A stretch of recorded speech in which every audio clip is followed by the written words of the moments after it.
much of hidden details in the Forza Horizon 6 reveal.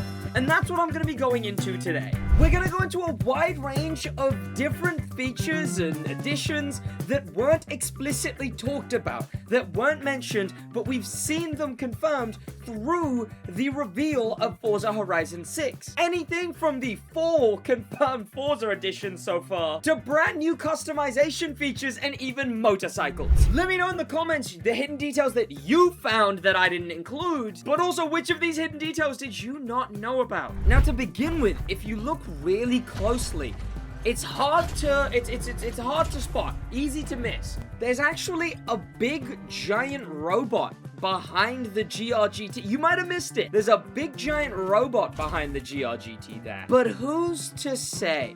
You know, could be easy to miss. From what I've heard and seen of people who actually know stuff about Gundam, they've said this very much isn't a Gundam. Now, the ever so slight bit of red and the white design, that does make it seem like this Gundam, I mean, probably the only one I recognize, but it's not very exact. It doesn't look too much like the specific Gundam we're talking about here. So there is a big chance that it isn't actually a Gundam, but instead it's, okay, right, obviously the Gundam isn't a hidden thing, but I'm talking about the fact that it might not be a Gundam, blah, blah, blah. It may instead just be a nondescript giant Japanese robot. But obviously this isn't a hidden thing in the trailers, so let's get to the more hidden stuff. During one of the car meet sections, which, by the way, information that I got from watching an AR12 video, apparently the car meets are gonna be like, you can just jump into them in the open world, be in a car meet, and buy other people's cars in car meets, like the custom show, I guess. So I'm looking forward to doing stuff with that idea. But here we have two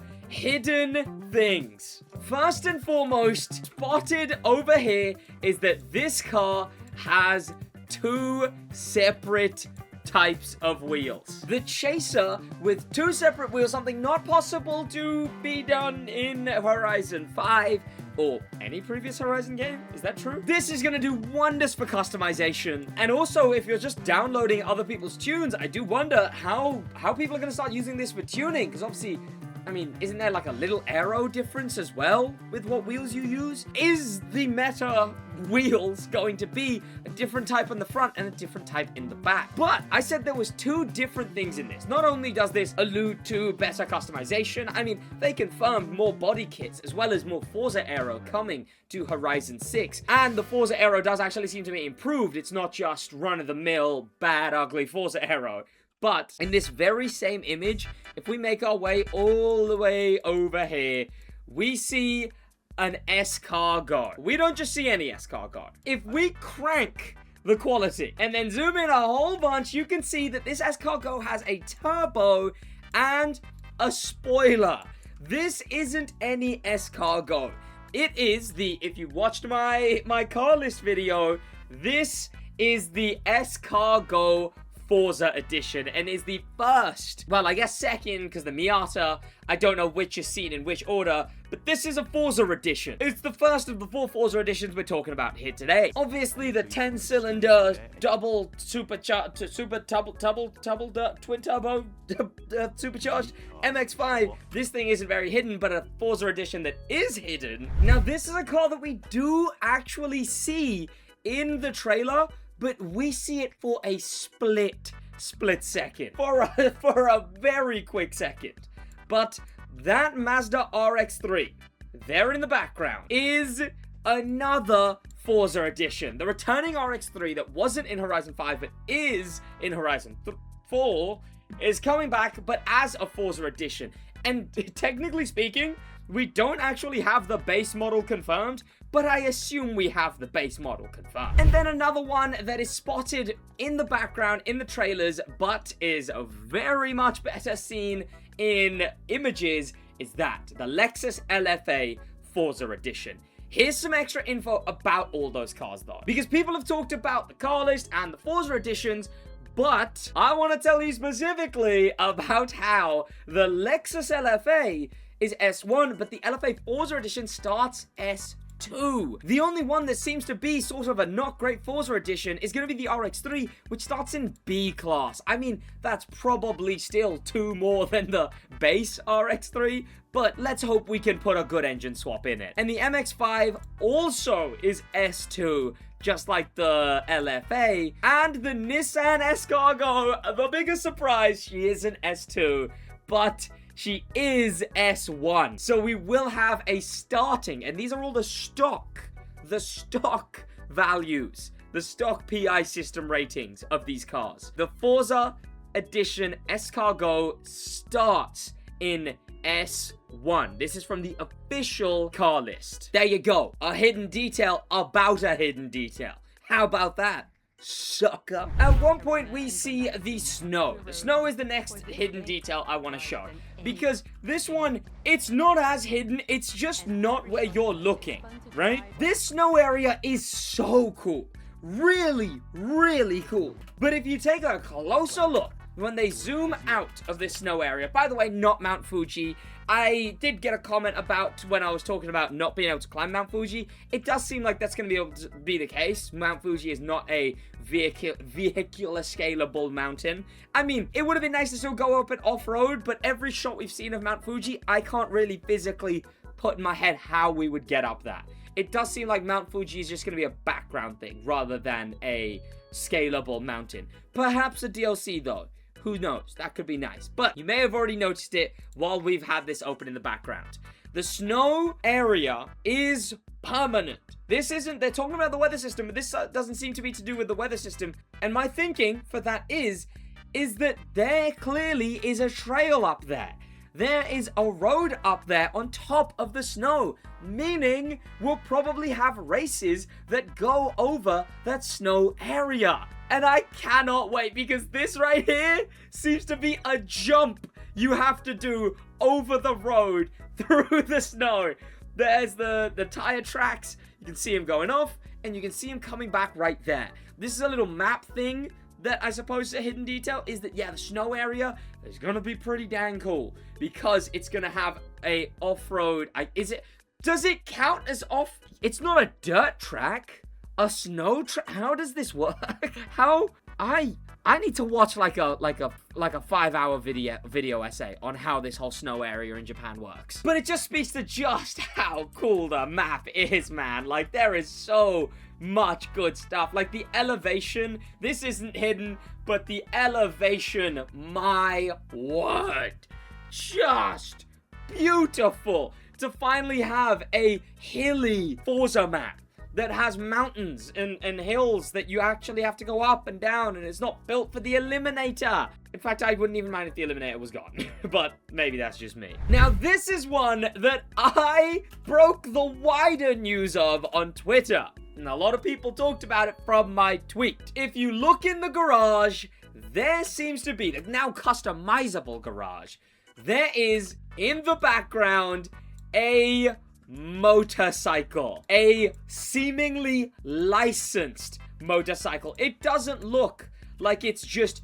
any old motorcycle. It looks like it's actually a branded motorcycle, hidden behind the Sterato, Lancia, Mitsubishi. It's the first time we've seen motorcycles since, well, racing up against them in a showcase event. We've never actually been driving the motorcycles ourselves. That is so cool. But here's what that realistically is. It seems, because they've confirmed that just like in the event lab, you can actually customize your garage to however you like it. So you're probably going to be able to get a prop that is a motorcycle. You're probably going to be able to put a big motorcycle collection. Now, would they license a motorcycle to do that? I don't know. Is there a world?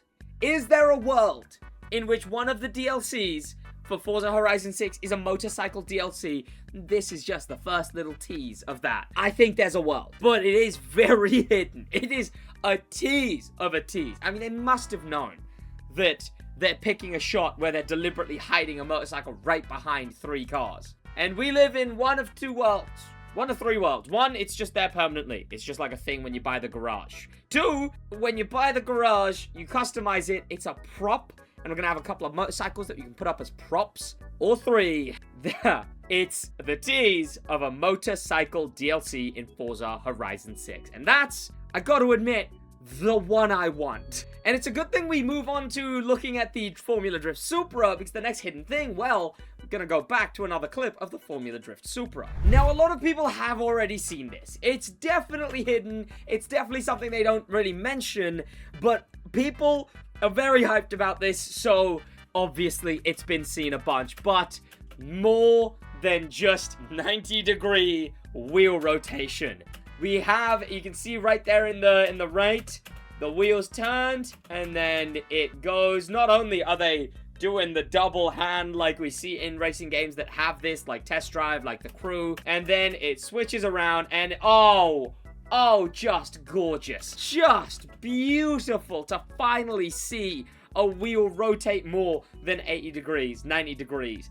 We're finally gonna have a good-looking first person in Forza Horizon 6. Here's something I noticed very particular about the city design. If you look at the city, depending on where you look, it's got one issue that racing games have had for a very long time now. Barren cities. If you don't know, car licensing recently and we don't really know which brand it is specifically, but clearly it's a big enough brand that it's worth it to keep that brand and sacrifice this. But car brands have decided that they do not like, and they will not license it, or at least they are putting a stipulation that they will license only if there is not pedestrians on the road. They cannot be walking around. And games like Need for Speed, I think, has them, you just sort of phase through them. Games like The Crew 2, you would have them, they would just sort of like go around your car. They'd maybe try and dodge a little, but if you really hit them, they would just be pushed around your car. They don't want any of that. Licensing has decided, this is why almost every racing game has all of a sudden completely Thanos snapped all of their cities. But in Forza Horizon 5, they do it in a very particular ways. Well, in Horizon 5 and 4, I guess. In Horizon 5, you'll always notice people on balconies, at their windows, and stuff like that. Here, however, in the city, you can see a whole bunch of bollards, or what are they called in other... Do Americans call them bollards too? I hope so. You can see a lot of bollarded off areas where people are crowded up together. And they seem to have spammed these areas. They put a lot of, like, little crevices into buildings where they can then bollard off, so that area technically isn't in the open world. Over here behind my webcam, there's another bollard. There's another set of bollards right there. Especially when we go around this corner, you can see this whole little area where there's a bunch of people crowded around. On the opposite side, more areas bollarded off and put with people on it. In Mexico, they really didn't do that in the city in Mexico. The building started basically right as you got off the road. It's road, pavement, where pedestrians can't be walking around anymore because the car can get there unless you locked off the whole pavement, then the buildings. Here, they seem to have done it so that they've added a bunch of areas, again here as well. They've added a bunch of festival areas where this road is essentially just the road. They've locked off the pavement so that the map can feel more alive, so that the world can feel more lived in and have a bunch of pedestrians. I think this is a very smart thing. Oh, by the way, there's that RX-3. This is the shot that I was going to show, but there's no point because it's so there for a split second. Besides the point. This is one of my favorite things they've done. And it's definitely not really talked about directly because people don't really know much about it, about why racing game worlds have gotten so barren recently. And it's because of this. It's probably what every racing game should be doing now, is having... See, it sucks because technically you lose driving space, right?